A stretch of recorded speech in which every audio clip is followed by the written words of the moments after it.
Ooh. So, welcome everyone. So can you hear me okay? Yeah. We're here to talk about our journey building a private cloud for the Max Planck Society. So it's been 10 years and we have a story to tell. I'm Brian Standley, and I'm basically responsible for the private cloud at the MPCDF, together with... I'm Maximiliano Geier. I'm also working most of my time on operating the OpenStack platform, but also the storage systems. And I'm Frank. I get to stand on the shoulders of Maximiliano and Brian and work together with the scientists to realize their computing projects on our cloud infrastructure. So, would you mind switching to the next slide? Who is familiar with who the Max Planck Society is? Okay, at least most have heard of us. So the Max Planck Society is one of the big research societies in Germany. We have about 84 institutes and facilities.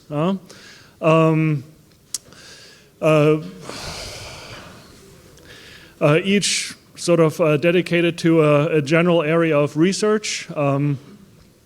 We are 26,000 people and overall fairly successful in doing the various forms of research that we do.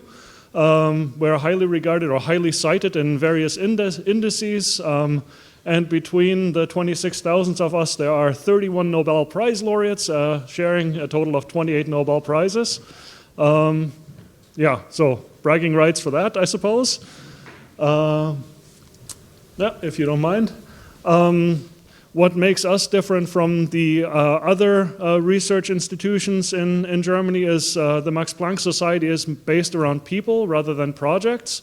So the general idea is that you try to find the best researchers in their fields, hire them, and then give them all the resources that they need to do the things that they want.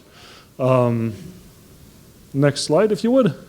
And with that, we have researchers doing biology, medicine, STEM, over to the humanities, and we'll have some examples throughout the talk from the various projects on all of those fields as we move along.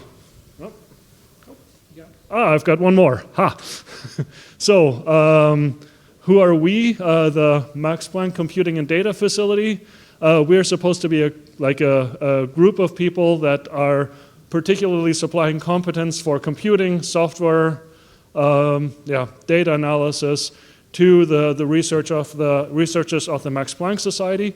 Let me also give a short shout out to our colleagues from Göttingen, who are the other data center for the Max Planck Institutes. Now back to us. We are about 65 people looking after about 500,000 cores worth of compute, 500 petabytes worth of data, 3,500 GPUs. So it's to give a scale of the size of our data center. However, most of those resources do not sit in our cloud. Our cloud is fairly small by comparison. Our main gig is our HPCs, which we've had one in our facility, or two, since 1961. The current ones are this one called Raven, and that's the GPU component of our one called Viper. If you find yourself in Munich and visit the Deutsche Museum, you can also find one of our old Crays in the exhibition there. Yeah, we are here to talk about our cloud. So let me hand things over to Brian to get started. Okay, thank you. So as Frank mentioned, our main business has been the HPC systems and also data archival.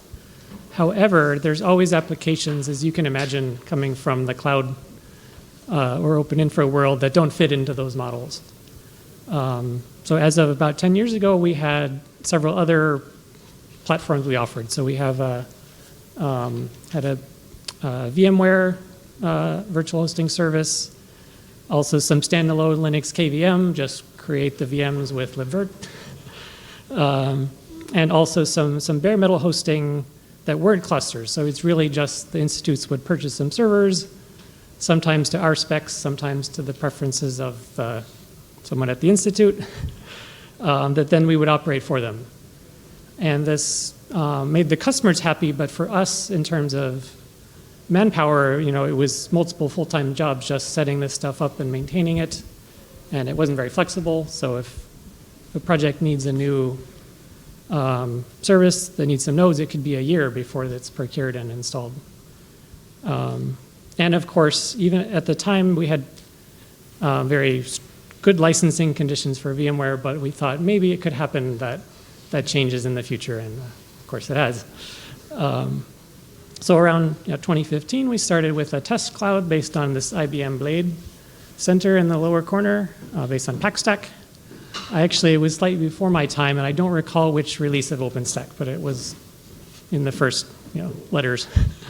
You can see how big it was, just that it had that many blades.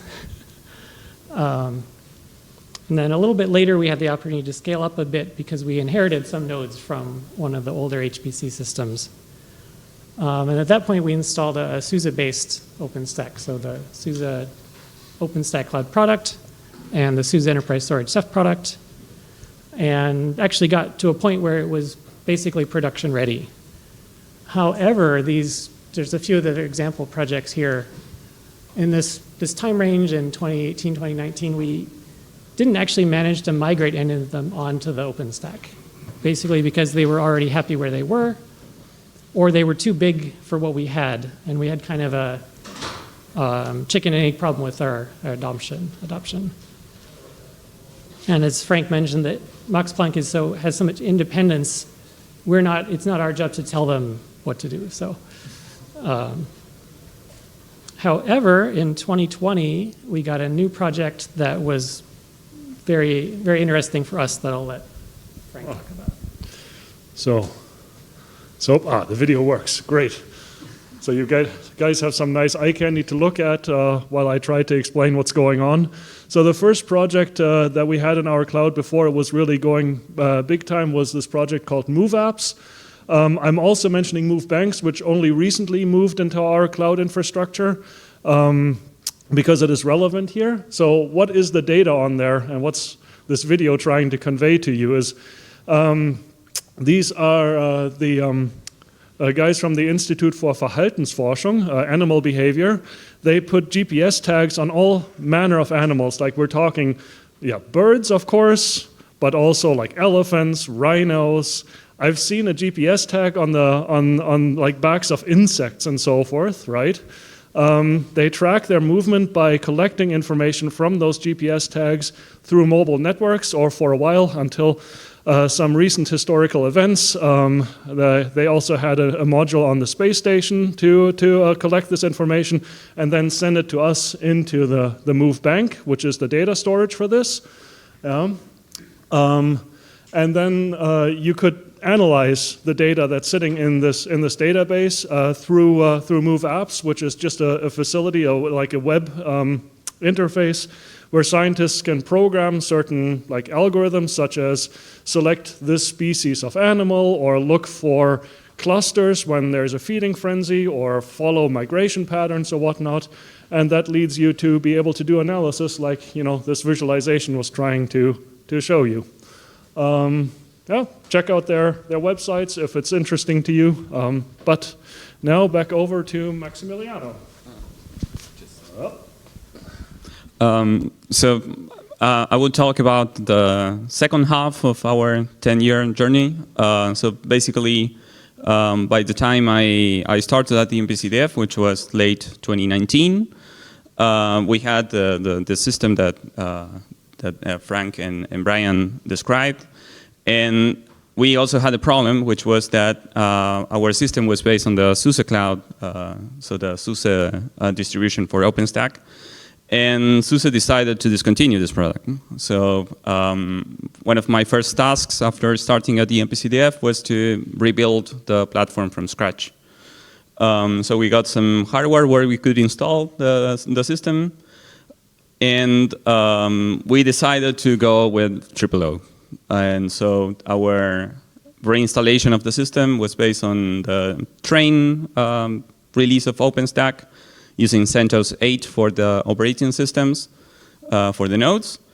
And yeah, so we set it up from scratch, which at that time wasn't such big of a deal because as it was already mentioned, we didn't have so many productive users, so we could arrange with them moving to the new platform.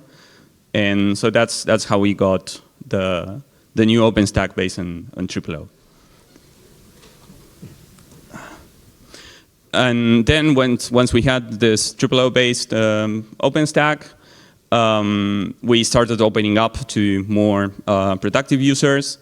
And so to keep the system more or less up to date, we had to do a series of, this time in place, upgrades, moving from the train release that we used at the beginning and trying to do more or less one release a year. Going to Suri in 2021, to Victoria in 2022, and finally to Wallaby in 2023. And I say finally because that's the last release that we could upgrade to with OO, because OO was also discontinued. At the same time, there was the issue of the CentOS licensing that you may know. And we moved from CentOS 8 to CentOS 8 Stream, for which we had to keep local freezes off.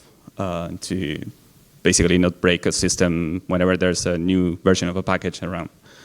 And in order to prepare these upgrade procedures, we had some older hardware laying around that we arranged as a test environment so that we could play out the upgrade process on that smaller system and then run it in production. For Ceph, we also had a similar issue.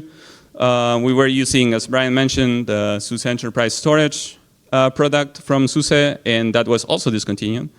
But in this case, it was easier to just move to upstream Ceph, since the last release of SUSE Enterprise Storage was based on Ceph ADM, and moving to upstream on Ceph ADM was actually rather easy, I would say.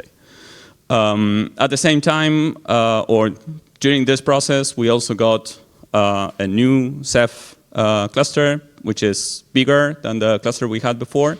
And so in the end, we had this older Ceph cluster used mostly for block storage and for file storage, and the new Ceph cluster for, the block storage and file storage, and the new Ceph cluster for object storage. Right. Turned off. Okay. So on our new system, our first rental project, so when we got the new hardware there, with our first big investor, which was the Fritz Haber Institute, we also purchased some hardware from our institute with the intention of renting it out to various other scientific projects that might be interested in actually realizing something on our cloud. And the first project that came along was from the Bibliotheca Hertziana. They have a photothek.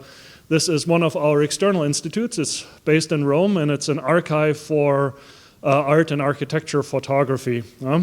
So they started getting photographers that asked them to archive photos, but now digital photos, right? And they were used to archiving physical photographs, as you can see in the top picture there, right?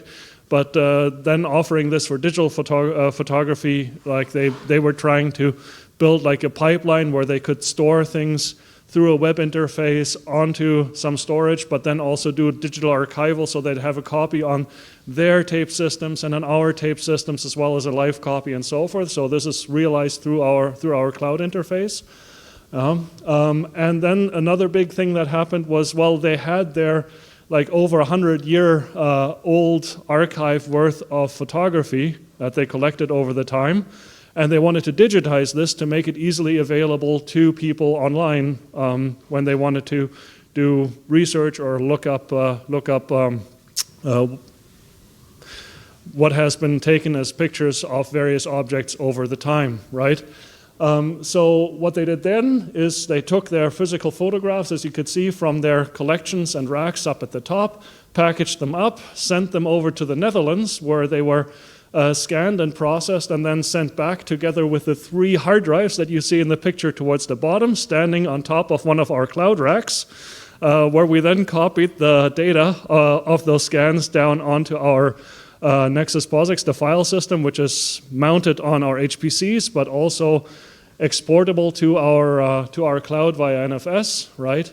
Then the raw scans were processed on our HPC systems. There's about 150 terabytes of photos there, and then put into a format that is easily made available online. And now, even if you look for more obscure objects in the Italian landscape, you might find some photographs, even historical ones, for example, on a Google search up there.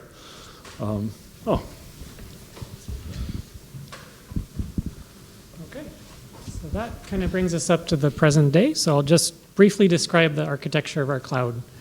So it's actually somewhat simple compared to some of the other even bigger clouds we've heard about this weekend. So it's one physical cloud network in our data center. So that's the lower black line on the left. So that's a mix of 25 gig and 100 gig. It's spread across a few rooms, but in practice, it's one availability zone. So we actually haven't taken the step of having a separate zone yet. So that's on our list. It's connected to our core network, of course, and as is the HPC network, and the object storage has its own network. One interesting historical anecdote is when we started this, the data center network was in the process of being updated and would have been the bottleneck for this data set that's used from both the cloud and the HPC systems. So we actually ran a physical cable between the two. Thank you. This curved dashed line. Yeah. So it's hard to see, but it goes through a fire-safe feed-through in the wall. And this is also about, at some point we started calling it the HPC Cloud, which is perhaps a bit of an abstract term. So if anyone would ask, I would point to this cable and say that's the HPC coming into the cloud. But since then, our core network was upgraded and it didn't make sense anymore, so we just cut it. So actually, I think it's still there, but the hole in the wall is. The hole for sure. Yeah, there's other things in there we shouldn't cut. And then just a brief overview of our hardware. So since we got kind of over this initial adoption hurdle, we've scaled it, at least compared to the amount of people we have, pretty regularly. And have a collection of racks. Some came pre-cabled, sometimes we put together ourselves. So it's standard Intel and AMD, about 2/3, 1/3, with a range of node sizes, including some pretty fat 4 terabyte nodes, a mix of GPUs, and local NVMEs. And so far with the GPUs and NVMEs, we've done the easiest thing for us, which is just PCI pass-through. So we don't have any sort of disaggregated cloudy layer there so far. Yep. And talking about the present, but from the software point of view, so as I mentioned, we're running the Wallaby release of OpenStack. We basically have the core services as expected. And a couple of interesting points about those core services is that we have an LDAP with our users that we are using as a backend for Keystone. Our instances are just KVM VMs, just standard. We don't have any baremetal instances yet, using OVN as the network layer. And the storage is, for the most part, Ceph-based. We do provide to our users images for many Linux distributions that we build. And apart from the core services, we also provide Octavia load balancers. The main use case here is to provide load balancers for the Kubernetes clusters that are running on our system. We also provide file shares through the Manila service. In this case, we offer both the native CephFS shares to a selected subset of our projects, And we also have an NFS gateway for NFS shares. We also use quite extensively Heat. We provide several templating solutions that our customers or our users use. Frank will say a few words about that later. And we also have the object storage endpoint, which is provided by our Ceph. So, to give an example of what our object storage is being used for, probably the biggest project and one of the first is from the Institute for the Science of Light. So what you're seeing on the top left is a sort of schematic diagram of what they're doing. They're taking like blood samples from people. They work together with a couple of hospitals where they process this. You take a microliter of blood, you squeeze it in through the inlets, right? It goes cell by cell through a little canal in the bottom and then comes out on the outlet. The physical version you can see next to some blue-clad fingers over there is reasonably small, but that doesn't mean it doesn't generate a lot of data. So about 10 minutes it takes to take photos of all the cells moving through that tiny channel. That is stored in an HDF5 file, which is usually around 20 gigabytes in size. And then the HDF5 files are indexed on a digital library based on CCAN, right? Then analysis happens on our HPC systems mostly, where they do either some like threshold segmentation to figure out, where does the cell wall start, right? Or they have some AI tools that do this as well. And from the deformation of the cells, they can do analysis. I think the main use case is here to figure out or to have a diagnosis for long COVID. Which, cool use case. I'm not done yet. I get to talk about something technical. Maximiliano explained that we use Heat to offer some templates in our cloud. Two things that are fairly popular are either Slurm clusters that are sitting in our cloud that aren't high performance but more high throughput clusters, right? But the thing that I mostly work with is our Kubernetes recipe, which is aptly named Magnum ohne Magnum, which is we don't actually, thanks to the OOO, we don't actually have Magnum deployed in our cloud, but there's still plenty of projects that want to use Kubernetes. So I have a Heat-based recipe. You can judge my code harshly if you follow that GitLab link. Which allows projects to either create a production, i.e. high availability kind of Kubernetes setup, or a test setup, which is just a single control plane node. The graphic over there is giving you a little bit of an overview of what the file system layout of those nodes is going to be like. We have 4 projects by my last count that are based on that. Move apps that I presented earlier being one of the examples there, and we orchestrate a notebook service, so Jupyter Hub, Binder Hub sort of notebooks for all the various scientists that use those. Okay, so now we'll talk a bit about the future, actually. So we have this problem with OOO that it's a project that has also been deprecated, and so we were looking in the last couple of years for alternatives and where to move next. And we ended up deciding to move to Call Ansible. And so the problem we had was the migration procedure from OOO into Call Ansible. So we've been developing that. We are actually planning to go live with the migration of the production system next month in November. And in the meantime, we've been using for new compute nodes that we've been installing on the system Alma Linux 8 rather than CentOS. In order to prepare the Call Ansible migration, one feature that I had to backport from newer versions of Call Ansible was Podman support, because that's what OOO uses, and I wanted to keep the same container engine working while I was doing the migration. So basically I backported this into the Wallaby version of Call Ansible. And to give you a rough idea of the procedure, it's a semi-automatic procedure, so there's a lot of manual work involved there. First step is to try to map the best I can the settings that we have for a specific OpenStack service into call Ansible. If it's not actually possible, we'll try to patch either the Cola container or the Cola Ansible role that deploys this service, or both, to try to get the Cola Ansible service to behave as similarly as possible to the OOO counterpart. Then prepare migration tasks in Ansible that take care of moving the OOO components out of the way so that we can get the system ready to run the Cola Ansible code.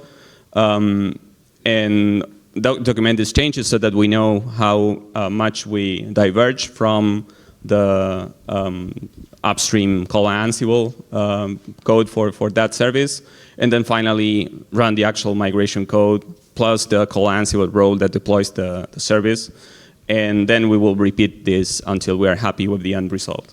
And so we've been doing this for every service. So the current state, so we are using Cola Ansible to deploy the services, but we are still doing our own Ansible to deploy the baremetal servers and to set them up. We're using a PXE-based installer, like we've been doing since we started deploying OpenStack to install new compute nodes. And now that we are running, at least in the test environment, we are running Cola Ansible, and we have the chance now to deploy several additional services like Mistral, Trove, Cyborg, and Magnum are some of the services we are interested in. We also got, like, as one difference between the Wallaby release of OOO and the Wallaby release of Cola Ansible, a newer HA proxy for the APIs, for the OpenStack APIs. And one interesting feature that we got because of this migration was 2FA support, which is actually something that our security team asked us to implement so that we could open up the dashboard to the external world. So currently, it's basically not possible to access the OpenStack APIs if you don't have access to the Max Planck VPN. We have basically the test environment already upgraded except for the Nova Compute part, but the other services are already running the Cola containers.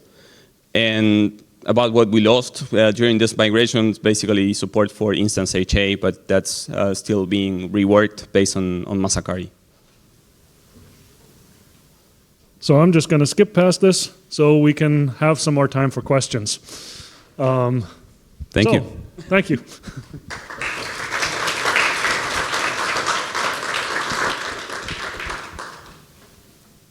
So, questions? Which release of Cola Ansible are you targeting? So the idea was to keep the same OpenStack release as what we had in OOO, so Wallaby. So we are moving from OOO Wallaby to Cola Ansible Wallaby so that we are actually able to upgrade from Cola Ansible Wallaby to Xena and so on. But it's basically impossible to keep the system running if we are jumping versions.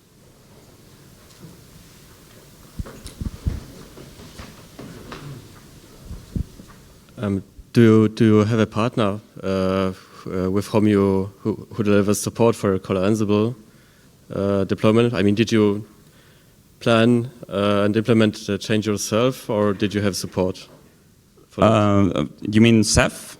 No, for Cola Ansible. For Cola Ansible? Yeah. Sorry, I didn't catch the first part of the question. Oh, sorry. Did you do it yourself? Did you plan it yourself, or do you have a partner with whom you did it, with whom you implemented Cola?